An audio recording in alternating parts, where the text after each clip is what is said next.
Good morning to the Vice President. Good morning to my colleagues. I'd like to take off po sa questioning na ni Representative Tino. Meron po kasing minention na list of destinations na tinake ni Vice President this year under Travel Authority.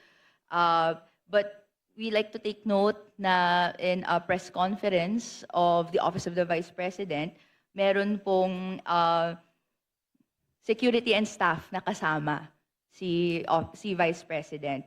So can we ask po, no, paano po pinopondohan yung pagpunta, flight and accommodations ng staff and security ng OVP? Madam? Madam Chair, may I be allowed to ask a question?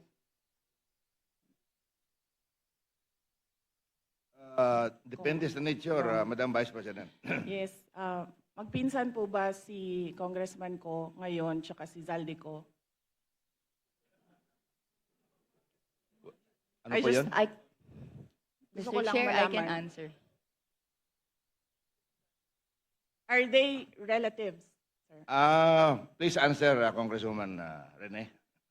I have no familiar relation po to Zaldico or to Representative Zaldico or any of their relatives po. Thank you, Madam Chair.